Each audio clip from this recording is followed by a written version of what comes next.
Do you like monsters? Do you like Dungeons and Dragons? Do you like monsters and Dungeons and Dragons? Then do we have a show for you. Kill Every Monster is a bi-weekly DM deep dive into every monster in the manual. The first part is a discussion about creature mechanics and lore, and the second half is a one-shot AP where the guest takes on the role of the monster. Each episode of Kill Every Monster is a contained story, so you never have to worry about being caught up or listening out of order. Pick any monster you like and jump right in.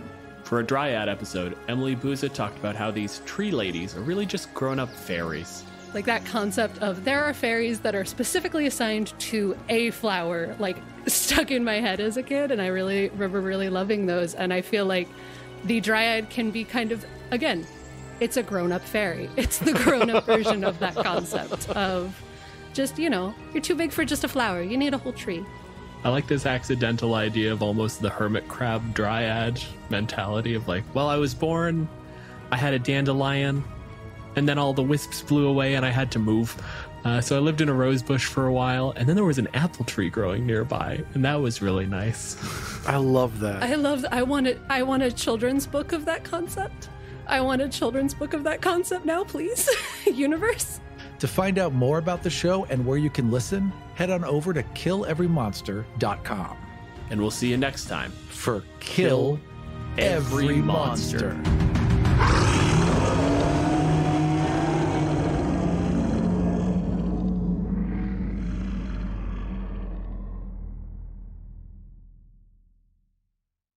My name is Aram. Welcome back to Godsfall.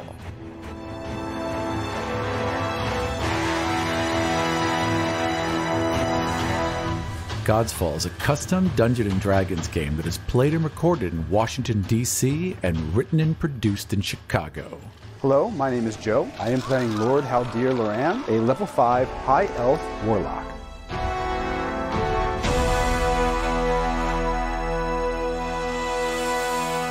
Last time on Godsfall. You've been at sea for several days now, and you are heading directly towards Ani, and you are heading there to basically pick up the corpse of your brother. I mean, there's a lot of other, matters of state thing you have to do while you're there, but you're there to go get the corpse of your brother, who was killed tragically during the Wallite Uprising.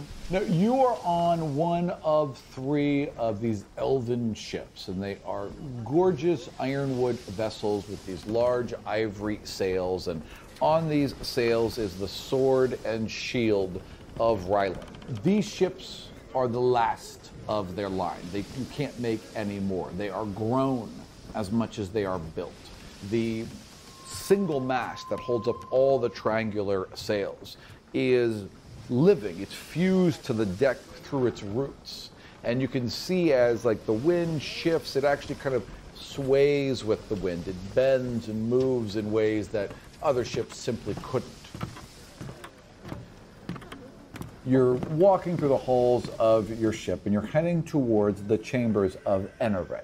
And Enare is also very well known she's your grandmother, and she is the matriarch of your house line, and she's known affectionately to you all as Mother Aster. It has been tiring for your grandmother. I do wish we could find some more permanent alliances during our time in Ani. What have you heard of the queen ship there? Well, it seems that she is a queen without a partner. The 2 doves, as they have been known, are no more. Only one remains on the throne. And it is the one without the official line, which does make things interesting. Do you think she has vulnerabilities? If she had vulnerabilities, that time may have passed. And I will be waiting for them, ickily next to the corpse, as I, tend to him so he is properly, seen. So just I can just see this very stern scene where you're all in proper, mourning attire, and you have your servants in mourning attire around you, and you're all in the mausoleum, and everyone is at their best because they're not used to the queen being down. So everyone, Right. all the torches are lit real hastily, and everyone's Right. running around. Yeah, and I'm like standing vigil and looking sad. Yeah, with long shadows. Yeah. Yeah, absolutely. Absolutely. Flames casting shadow. And the camera just kind of pulls into the flickering flames in your eyes. Yeah. Yeah, absolutely.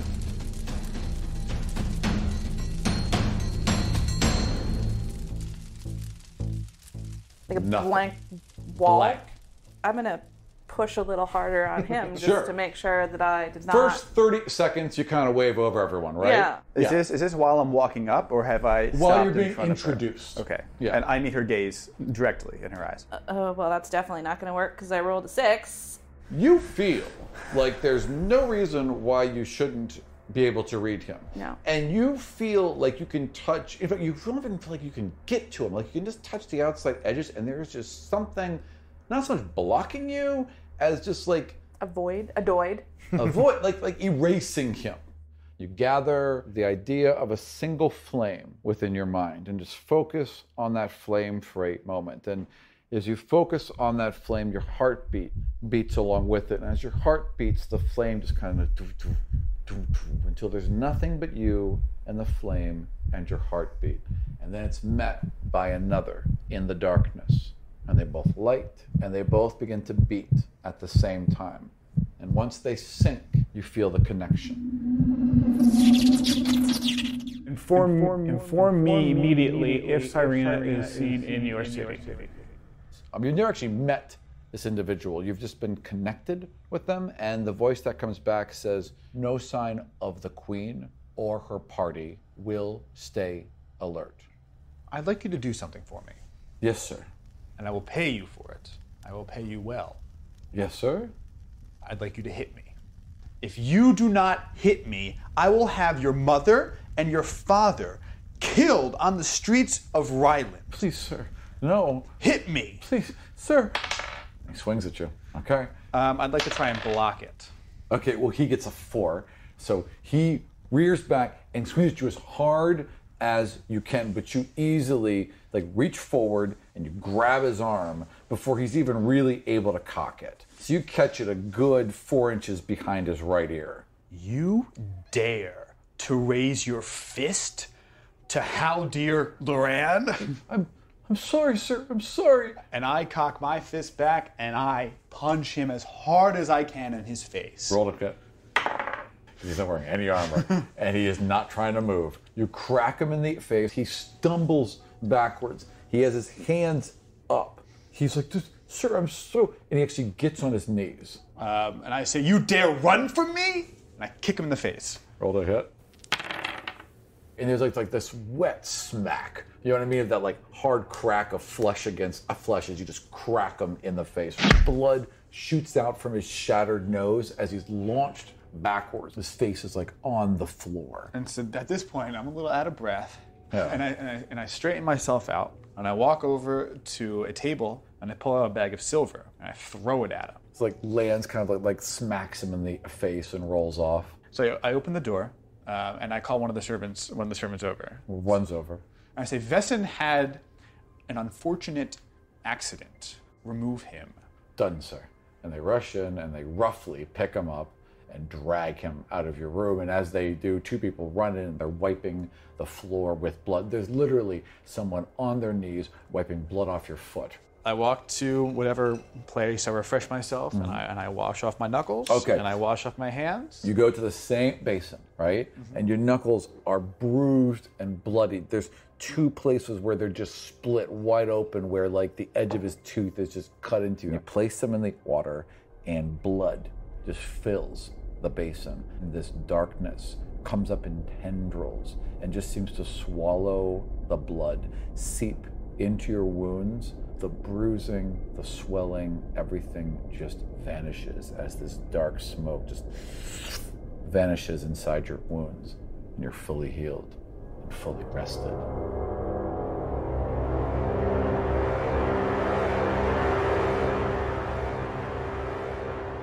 Your older brother, Lord Halstos, has just finished kicking the shit out of you. This is something he does not super regular. Even he has to abide by a certain decorum, but he can get away with shit because he is the golden boy. He's the, the firstborn. head of, he's the firstborn. He's the head of this elite Rylendian military unit. Now, you're nothing to sneeze at yourself. You are the greatest magical adept they have seen in years. This is before the breaking of the world. This is where magical institutions are fully engaged, and Rylend is like the height of magical learning in the 5 kingdoms. And you are the top of your class. They expect a lot from you. And it's part of the reason you think your grandmother has shown so much attention to you. She always did. She always liked you. You were clearly the favorite, but she's been showing a lot more attention to you recently, a lot more direct attention, talking to you more, inviting you over more. And right now, you're in fact sitting in her, well, it's not really a patio, it's like a study. So in her house, in her manor consists of like a main tower of stone and then 2 wings that go off on either side of that stone tower. So you enter through the stone tower, and it's open to the sky above. It goes about 6 stories up, 100 feet wide, perfectly circular, and just goes straight up and opens up above you. And there's like balconies lined all around it looking up. So the house basically surrounds this entire area. And there's couches and asters everywhere, just growing everywhere, hanging from chain pots. And there's also trees growing up. So it's very much a little, it's like a perfect garden, but she uses it as her main study as well. So you're sitting there on a wrought iron bench with a very nice pillow, having the shit kicked out of you, waiting to see your grandmother. I'm currently having the shit kicked No, you had the shit kicked out of you. This like happened like maybe half an hour ago. Your face is swollen, your side aches, he wrenched your shoulder back and almost out of socket, so there's a lot of pain in your right side right now. And then a pair of arched wrought iron doors swing open, and you stand to greet your grandmother as pain fires through your right side. Your brother clearly cracked at least 1 rib this time as well. This is the worst beating he's ever given you. You look better, my dear. She deadpans as she strides in, and a pair of servants kind of sweep out from behind her, pour tea, and then one runs right to your side. Both of them are wild elves. They're definitely from the Ironwood, and they are applying kind of like a blue shimmering paste to you. So where there's cuts, they're applying it. She pulls your arm up and undresses you and is coating your ribs with it. It's searing and you sting, but it's then instantly cooling. And it's magical. That, again, this is a point where magic still exists in the world. So as soon as it's applied, she kind of sinks her fingertips into it, and you see them glow, and you feel a warmth spread through your body as she whispers in Elven and casts basically cure wounds on you. And you heal, and then she's wiping gel away. And as she's doing this, your grandmother continues to talk. She takes a cup of tea, hands it to you, and she wants to know how your studies are going. My studies are going very well, and they would be going even better if it wasn't for the accidents that keep happening, the training accidents that seem to keep happening when my brother's around. So you haven't told her yet. Okay. Whether you want to tell her or not is up to you. Are you covering? Are you ashamed of it? Like, how do you think your character feels? I'm not ashamed of it necessarily. I think it'd be probably inappropriate to, imply any sort of fault.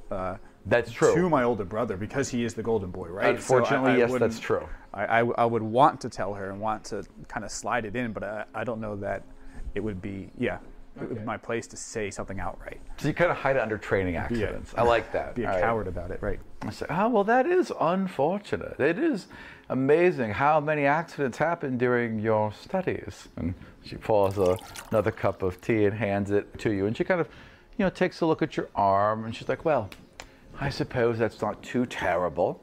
But you were telling me your studies have gone well. Yes, of course. I'm the top of my class, as I should be. My studies are going very well, exceptionally well. I have heard of that. We're all quite proud. Thank you. Yes, of course.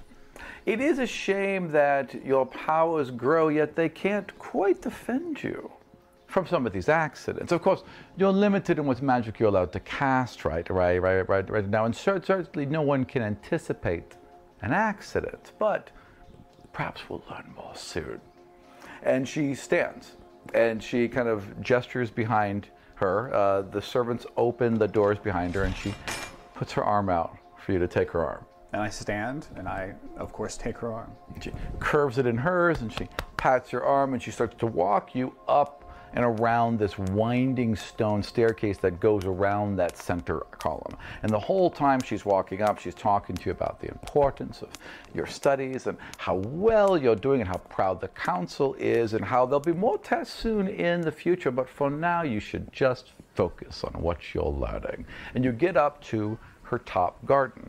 And the roof along this and the entire both wings has been basically turned into a huge outdoor patio. There's giant weeping willows that are fed through troves of water that somehow bubble up from seemingly nowhere, because weeping willows suck a huge amount of water, and there's all these swaying thick branches that form kind of this natural canopy in the center with these white ivory flowers, and you kind of part your way into them as you step in, and there's already been set up tea and everything up there.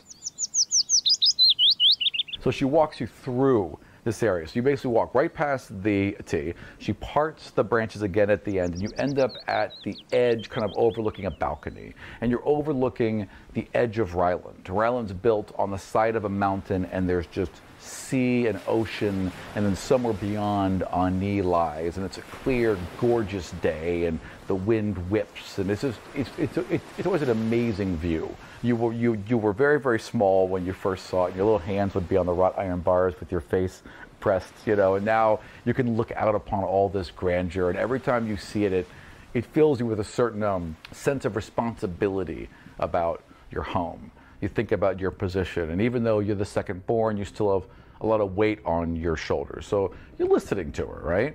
And then she gestures to the left, and you see your brother. And your brother is on this large, open, grassy field, and he's training a couple other knights. And even though he's a couple 100 feet away, he looks up and meets your gaze. D20 plus Constitution, sir. 17 plus 2, 19. You feel your body want to flinch. You feel it want to, pull away, but you just hold still, and you stare him right back down. Even with that, you feel that your grandmother saw the slightest bit of hesitation. And she takes your arm again, and she turns around, and she's again going on and on about, your responsibilities and how proud we are. And as she leads you back into this canopy where it pretty much shields you from the outside completely. You're in a very private world here. She sits down, and she's like, your brother's training goes equally well, doesn't it? My brother is very skilled, yes, of course. You know he'll never stop, right? Never stop? He'll never stop beating you. He enjoys it. He seems to enjoy it quite a lot, actually. I believe it gives him a certain thrill. But he will never stop beating you, and one day he will kill you. He will never kill me. It's not like I haven't seen this before, my dear. Why do you think your youngest brother ran off to Ani in the first place? You'll have to stop him, or he will kill you. Grandmother, I kind of look away, and I'm surprised at this point as well that she knows, it's useless to even ask why or how. Right. As usual with her. Because she's never asked her, and she just happens to know everything. Actually, you know what? Hang on. Yeah, she's rolling well. She sees that little bit of frustration in you and kind of hesitation, and she says, my dear, the last time he beat you in front of 2 of my servants. Did you think they would not tell me? Yes, of course. His training goes well, and he is strong. But I am the strongest. I am the strongest magic wielder for my age that our family has seen in generations. Magic you cannot use to defend yourself, nor use to weaken him. You're not allowed to use this magic against your brother. You're not allowed to use magic against another Rylandian. It's a very strict code. You're certainly not allowed to use it against your brother. So yes, you're powerful in magic, but what does that do to protect you? He is driven by jealousy and his own moronic anger. But one day his anger will carry him too far, and he will kill you. So, we'll simply have to stop that. And she's kind of stood, and her back's to you, and you hear a popping and a crackling.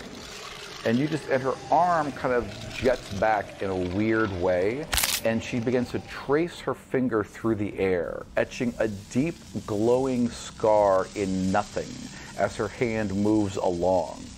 As the head of your studies, you know well that magic is the energy formed from the tapestry of divinity, woven around Calgon by the gods. And she is not facing you, and she's continuing to draw these intricate lines, and it's forming a sphere. Again, apropos of nothing, just hovering in the air, and the energy is like this glowing scar, and the edges of it are burning cinders as she just draws in the middle of the air. And you can feel this magical energy pouring out of it, but it feels oppressive, like it's pushing down on you. When we cast magic, we borrow the energy to power our spells from this tapestry, for the vast powers we can bend to our command would surely destroy us otherwise. She turns, and her jaw has descended about 4 inches, become unhinged and hangs open. Her eyes are glowing pits that kind of leak that same crimson energy that she's drawn in front of you. She speaks, but it's like 1,000 voices. Her mouth doesn't move. They just seem to come from all around you. But there are other ways to harness power.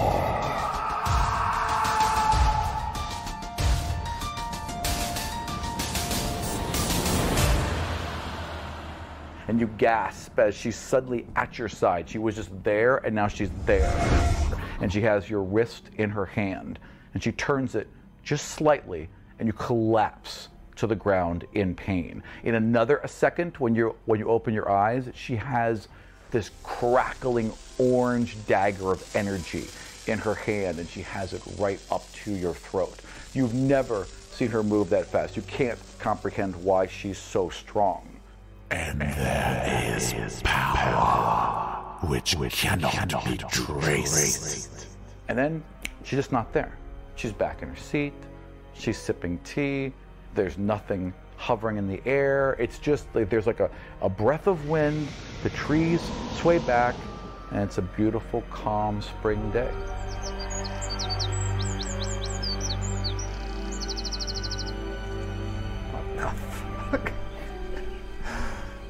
So I'm still on the ground at this point. Yes, absolutely. And she sees that I'm on the ground. Yes. And she was aware of the entire experience. That's not anything that absolutely that I imagined or that some being had taken her over. Mm-hmm. Or at least she's not bothered by the fact that you're suddenly on the ground. So I stand up, and I'm at this point ready to defend myself if I need to in some way, whatever I can. And I say, what are you? Oh dear, I'm your grandmother. I just simply have access to power that works outside of the rules you've learned thus far. I've made friends. Friends I'd like to introduce you to, friends that I believe could help you fix some of the problems you've been facing lately and help us secure this city, secure power, and secure our future for generations to come. So this power that you wield, it can be learned? It can be bartered for. It can be taught. I can show you a great many things on my own. Teach me. Agreed. And she begins to teach you. You guys spend the next couple months working with this ability, and it's every time you pull from it, again, it's like when you pulled magic, you pulled from this tapestry of the weave. It's not your power, you're channeling other energy. You were doing it through mage studies, through reading and writing and scripting and harnessing magical energy basically by intense study. That's how you used to cast magic. Now you cast magic almost innately, like you're pulling it from beyond this world, and the energy is being channeled through you. It feels more like it's being harnessed by you than by the words and the old texts. And because it flows through you, it empowers you. You've grown stronger, you've grown more agile, you've grown quicker, and you've grown into a much fiercer swordsman than you ever were before in a very short period of time, basically about 6 months.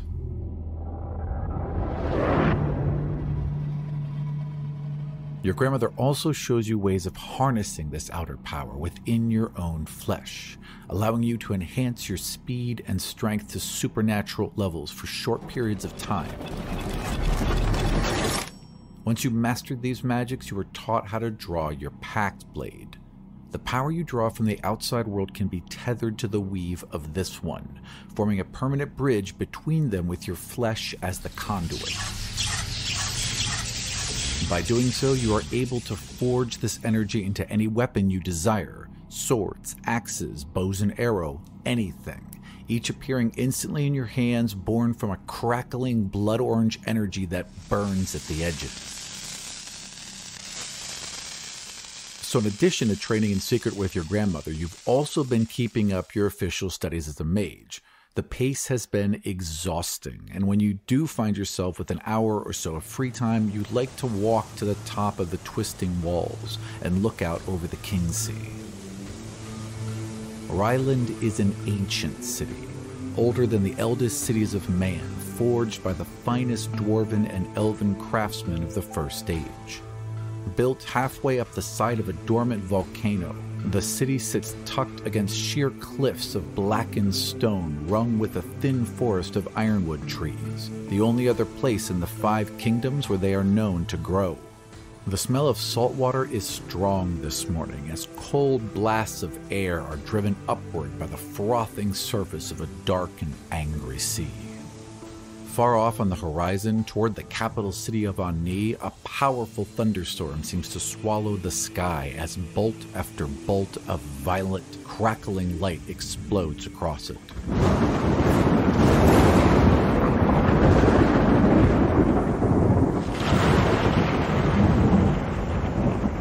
And before he even speaks, you can just feel your brother behind you. You can sense him there. I don't say anything until he says something. Brother, daydreaming again. And he's like, glistening in sweat, and he's got like, a sword cocked over his shoulder that he pulls back and slams home. And he walks up and, claps a hand on the back of your shoulder a little too hard, squeezes the back of your neck just a little too hard. Everything he does is a dick power move. I step away from him just in a kind of a way to turn towards him as well. Sure. But just out of the reach or out of his grasp if I can. And he just lets his hand slide off, and he goes and leans on the battlements. Basically, feels you physically there, but just pays you almost no attention whatsoever. And he's now looking out over the storm as well. I say, yes, brother. Daydreaming. Yes, well, I suppose you have to. I mean, someone's got to, and he kind of leans over, and you have a pack there, and you've got a couple books with you, right? And he is flipping through them and casually tosses one to the ground. He's like, I suppose you have to entertain yourself somehow.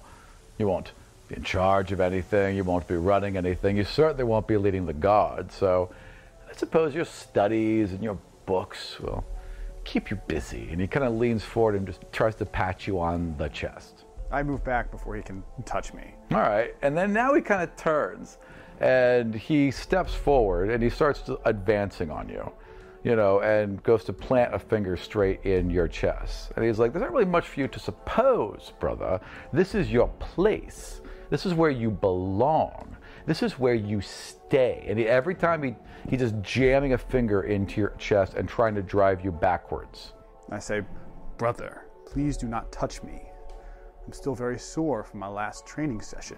He kind of cups his side, not hard, moves in to hit you, but then at the last minute just kind of smacks you a little hard against the side of the face, and then throws an arm around your shoulder and pulls you in real tight. And he's like, that was training, brother. Someone has to toughen you up. Got a nice hold around your neck right now, and it's uncomfortable, and you hate him being this fucking close to you. Do I have my lines at this point? No, you don't. Okay. Just you. Okay. Yep. But you do have your sword. How does one get out of a headlock? I don't even know. Well, you could. I'd be totally useless in a You could fight. push away. You could. Well, you could. He's grappling you right now, according to the rules. So you could physically try and break away. I'd like to break out of the headlock. All right. I don't need to be too gentle. Roll this and add strength. 7, and I don't know what's my strength. 7 plus 1. Plus 1. So 8. And I rolled an 18 with no bonuses. That's great. Your anger gets the best of you, and you go to struggle out of it. You drop your cool completely, and you're like, get off, And he laughs, and he kind of just flips you around. Now he's like got both arms kind of behind your back, and he's pulling back, especially where he wrenched your shoulder. There's a good deal of pain here, and then eventually just pushes you forward. I need a dexterity save. 17. So you catch yourself from falling flat on your face, and you turn around, and now you're about 10 feet from him, and he's kind of like doing that kind of walk and circle you, and he's like, "Come on, brother, that's just sad." I think it's time that I left. I think it's time that one of us leaves. Where will you go? And he's still kind of circling you. Where would you run to? I have studies to attend to. Perception. 14, and I feel like I should have these memorized by now. That's okay. Plus 5? Yeah. So 19. There's you kind of as he's gloating and just being just dickhead McGee, right? You see pebbles rumbling on the footpath around you, and you see the trees on the hillside beginning to sway back and forth. So this power that I have been newly cultivating with Mother Aster. Yes. Does it physically? So the channel through me does it only increase? Does it increase my physical abilities, or does it just give me power to wield magic that I hadn't previously?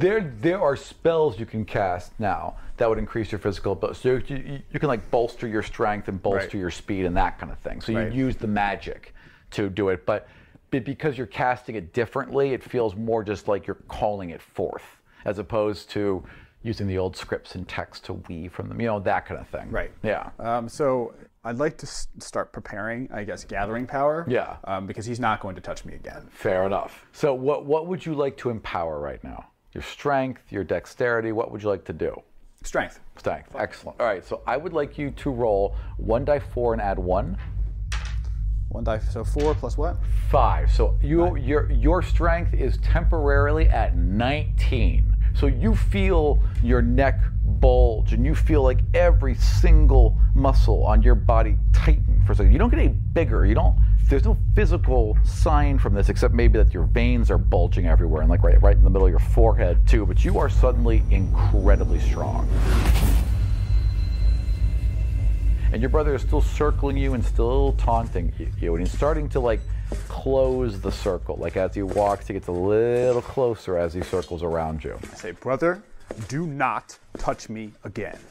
He laughs. He's got 2 swords at his side right now, right? One is his real sword, and one is the wooden training sword that he uses with his men. He has now withdrawn that. It is a gorgeously carved blade. Like the amount of effort that went into this stupid wooden training sword probably took 10 men 100 hours each, right? Perfectly carved, got gorgeous little etchings in it, everything's hand painted, and he pulls it out and he's got it 2 inches from your face, and he points to the one on your belt. Let's see, brother. Let's see what you've learned. Yes, let's see. And I take out my sword. Excellent. Roll initiative.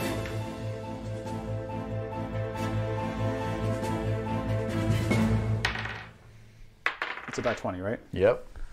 6. Yeah, you caught him off guard. Your speed, he only rolled a 3. Oh, your wow. speed, your strength has given you an extra little boost, so I assume you charge him?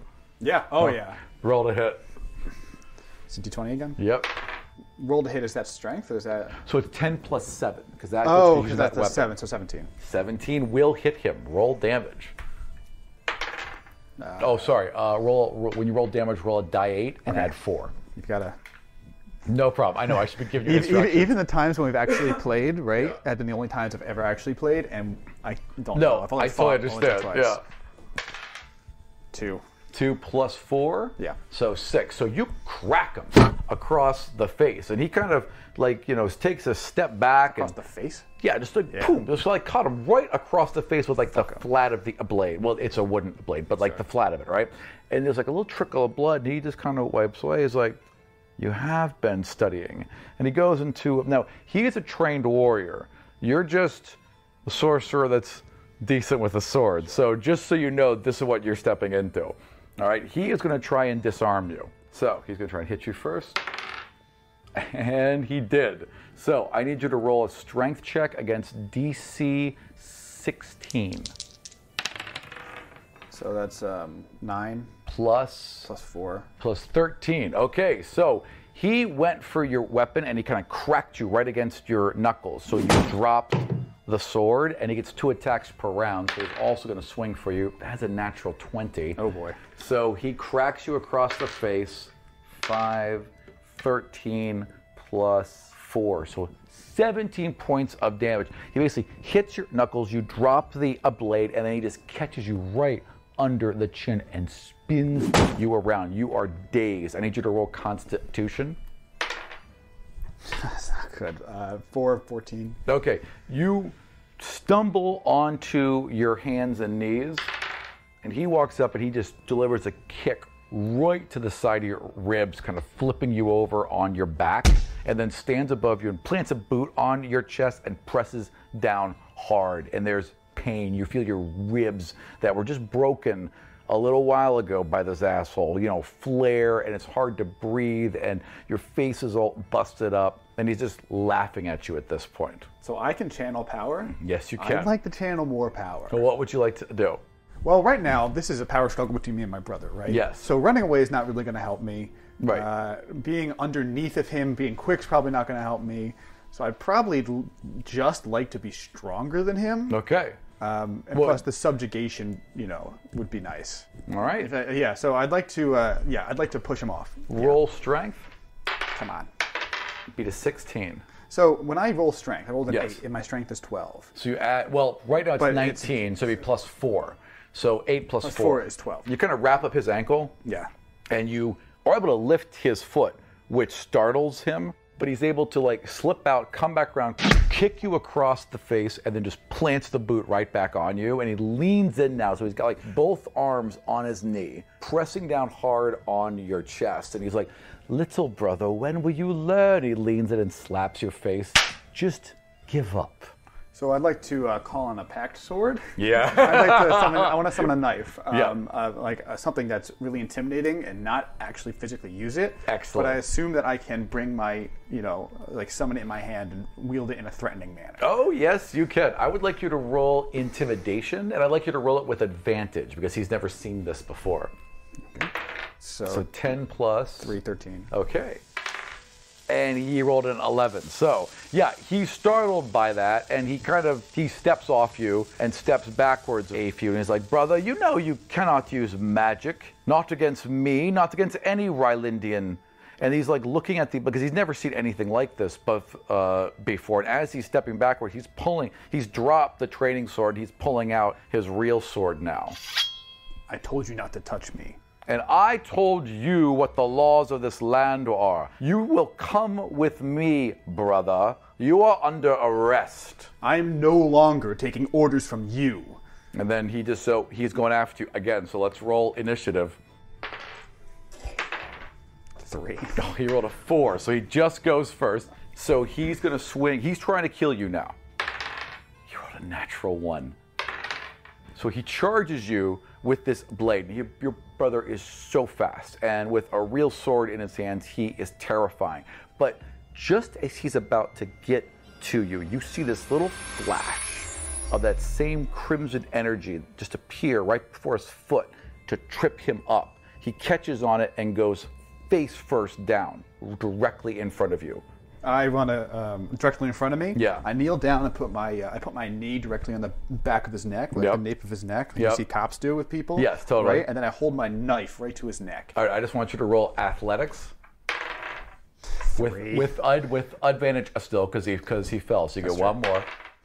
Honest to It's God. my life. Did you roll the 3 again? Yeah. All right. So you kneel down on the back of his neck and you go to pull the knife under him, but his hand goes up and grabs your wrist, and he tries to flip you around. Roll strength and beat a 17. Yeah. 17 for 21. So as he goes to push, you actually were able to reverse that. So now you're kneeling on his chest with his arms pinned back and the blade in your hand just staring into his eyes. And he's just filled with rage right now that you're able to overpower him. And he's screaming at you. And he's like, you will be cast out. You will never, ever, ever, ever set foot in this kingdom again. And he's just spitting rage at you. I have powers that you know nothing about, that you could never possibly comprehend. I will defend this kingdom. I will be its heir. And I spit in his face, and then I'd like to try and kill him. As you're doing this, the whole hillside is beginning to rumble. I would like you to roll to hit. 12. Plus 7 is 19. That'll definitely hit. I would like you to roll a die 4 twice and add 8. 12. Nice. All right. So you just slam the dagger deep just to the side of his neck, and your blade crackles through, and you see little shots of crimson kind of explode through his flesh as you drive it in, and you see him gasp for air, and you stand back, and you can see this crackling energy start to expand through his chest.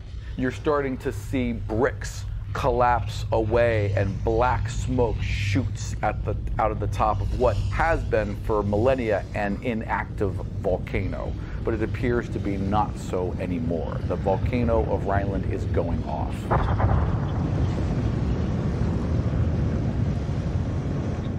Can I anticipate where the lava flow is going to be? Or when this volcano is going off, was it kind of like Mount St. Helen where we lost a section, so I kind of know that's where the flow is going Right to? now, there's just like an explosion of black smoke upwards, and then you can start it, and then now you're starting to see lava ooze out of the top and coming down towards you. Your brother has flipped over onto his front and is trying to push himself up, but this energy is now like eaten into his shoulder, and you can see bone sticking out, and where his whole left side is kind of collapsing, and he's trying to drag himself towards you, and you can hear him beg as he's dragging himself. I'd like to walk over to him. He's on his back? He's on his chest, trying to drag himself along with one arm. Okay, so I want to walk over to him, grab him by the back of his shirt, and start walking towards where the lava flow is. Okay, excellent. And you're still incredibly strong, so it's easy for you. And he's like, I want to drag him though. He's clawing at your arm and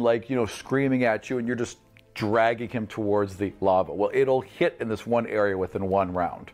So I want to take him into the gully. I want to put him there, and I want to watch him be consumed by the lava flow. Excellent. So you're just going to hold him there? Is there any way I can keep him there without actually physically being there? Yeah, sure. There's where this gully is formed. There's obviously been a lot of runoff, right? So there's branches and other large pieces of wood you could basically break off and drive through them to hold him down if you wanted to. So I'm going to crucify him on the ground. Is Excellent. what I want to do. So I will spread whatever's left of his left side, put his right side, right through the two bones in his wrist, and then in the opposite foot. Through the bones. Hammer him to the ground. Yeah, as literally he's hammer him to the screaming, ground. and there's this crackling of the lava, and then you just take a couple steps back and watch him be consumed. Yes. He goes slow. The lava does not move quick. He bursts into fire the second it hits him, but he starts on his legs, and it takes a good 30 seconds to get to his torso, at which point he just basically blacks out. And then you just watch his entire body just explode into flame and just burn and blacken and just eventually be completely consumed until there is nothing left. Not a scrap of cloth, not a piece of mail, nothing left of him whatsoever.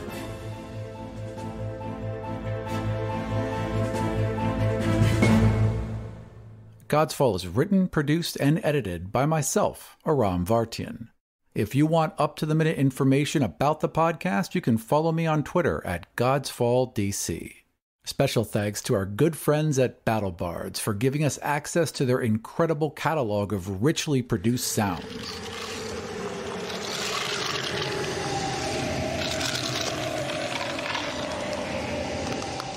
Be sure to check them out at battlebards.com. And a special thanks to all of our loyal Patreon supporters. Without you, this show could not continue.